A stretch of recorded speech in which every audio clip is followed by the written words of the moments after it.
नमस्कार दोस्तों, बिहार की राजनीति में बहुत बड़ा खेल हो चुका है। आज प्रधानमंत्री मोदी से नीतीश कुमार मिले हैं। इस वीडियो में आप देख रहे हैं कि कैसे दोनों मुस्कुराते हुए बात कर रहे हैं, लेकिन जिस हड़बड़ाहट में दिल्ली से नीतीश कुमार बाहर आए हैं और बिहार पहुंचे हैं, उससे यह संकेत तो मिल चुका है कि बिहार में बहुत बड़ा बदलाव होने वाला है। वो बदलाव क्या हो सकते हैं? क्या नीतीश कुमार बीजेपी से गठबंधन तोड़ने वाले हैं? क्या नीतीश कुमार तेजस्वी यादव के साथ मिलकर फिर से सरकार बनाएंगे, या फिर क्या नीतीश कुमार एक नई पारी की शुरुआत करेंगे, गवर्नर के रूप में, केंद्रीय मंत्री के रूप में, या फिर कुछ और? दोस्तों, ये सारी चर्चा की जो शुरुआत है वो शुरुआत तब हुई जब नीतीश कुमार बिहार से निकले और मिलना था उन्हें मोदी जी से, अमित शाह से और साथ ही साथ जेपी नड्डा से।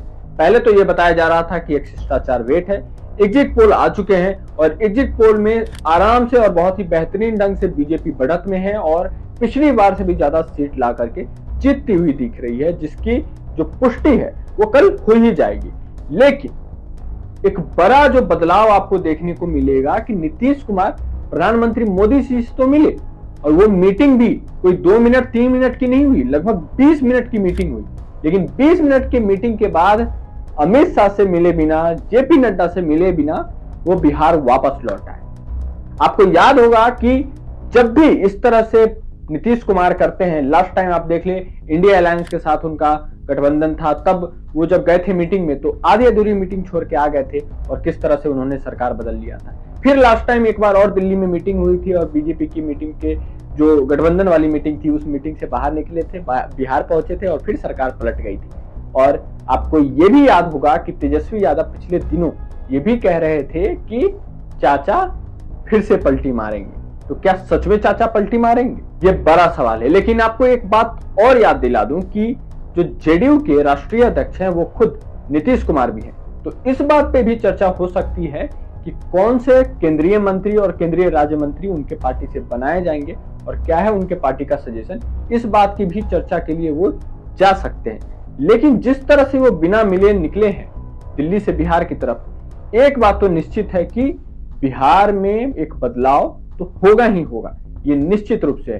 क्योंकि जो सीटें बिहार में बीजेपी और एनडीए गठबंधन को आ रही है वो कम है, और वो कम होने का कारण, ये सबसे बड़ा कारण बताया जा रहा है, वो जेडीयू के लिए बताया जा रहा है कि जेडीयू के सीटों पे बीजेपी और बाकी के सहयोगी दल मात खाए हैं और वहां पे सीटें कम मिल रही है।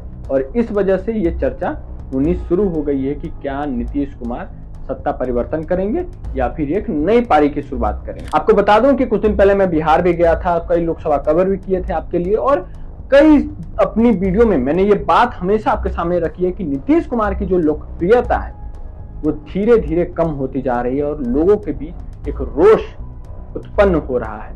लेकिन नीतीश कुमार वो चाबी है, जब तक किसी के पास पहुंचे ना, या फिर वो बीजेपी हो या फिर वो लालटेन हो, अगर दोनों में से किसी के पास अगर वो चाबी पहुंचती है उसकी सरकार बन जाती है। और फिलहाल की स्थिति भी यही है। नीतीश कुमार फिलहाल भी ऐसे शक्ति है बिहार में जिसके बिना दोनों पार्टी अधूरी है और अकेले सरकार बनाने में असक्षम है। एक चर्चा ये भी है कि चुनाव शायद जल्दी करा दिए जाए, लेकिन चुनाव जल्दी भी हो जाता है तो क्या नीतीश कुमार फिर से सरकार बना पाएंगे, या फिर मुख्यमंत्री पद छोड़ करके सम्राट चौधरी या फिर चिराग पासवान जैसे लोगों को चुन करके आगे बढ़ाएंगे और खुद बैक सीट पे बैठ करके पूरी राजनीति करेंगे? यह चर्चा का विषय है, आने वाले समय में पता भी चल जाएगा।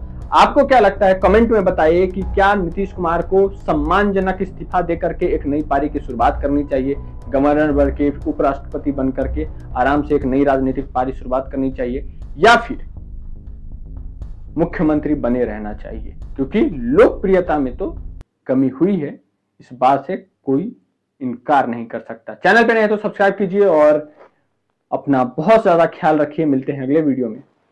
जय हिंद।